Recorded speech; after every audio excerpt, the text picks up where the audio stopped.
हरे श्रीगुरुपवनपुरपते पाहि मां पाहि दशकम् 1 4வது श्लोकम् निष्कम्पे नित्यपूर्णे निरवधि परमानन्दपीयूषरूपे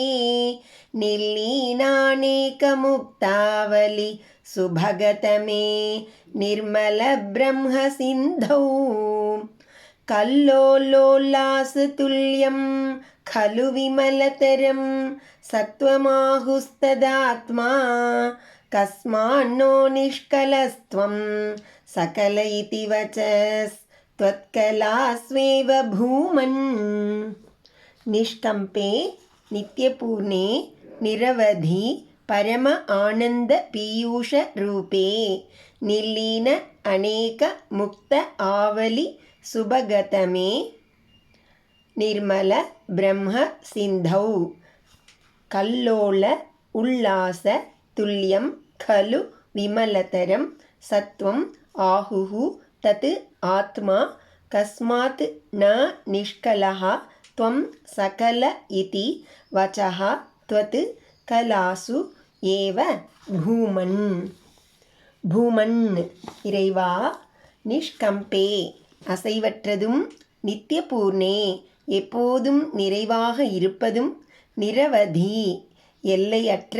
பரம ஆனந்த பீயூஷ ரூபே பேரின்ப அமுத வடிவாக இருப்பதும் நிர்லீன தன்னில் மூழ்கி கிடக்கும் அநேக எண்ணற்ற முக்த ஆவலி முத்து கூட்டங்களால் வீடு பேரடைந்த மகான்களால் சுபகதமே பேரழகுடன் விளங்குவதுமாகிய நிர்மல பிரம்ம சிந்தௌ தூய பிரம்மமாகிய பேராழியில் கல்லோல உல்லாச துல்லியம் எழும் ஆனந்த பேரலைக்கு ஒப்பானது விமலதரம் சத்துவம் உனது மிக தூய சத்துவ வடிவம் என்று ஆகுஹு கலு சான்றோர் கூறினரன்றோ தத்து ஆத்மா துவம் அத்தகைய நீ கஸ்மாத் ந நிஷ்கலஹா பரிபூர்ணன் கூறுகளற்றவன் அல்லவோ சகலஹ இதி வச்சஹ சில கலைகளே அம்சங்களே உள்ளவன் என்ற கூற்று துவத் கலாசு ஏவ உனது மற்ற அவதாரங்களுக்கே பொருந்தும் அசைவற்று என்றும் நிறைந்து எல்லையற்ற பரமானந்த அமிர்த ஸ்வரூபமாய் தன்னுள் பல முக்தர்களின் கூட்டத்தை அடக்கிக் கொண்டு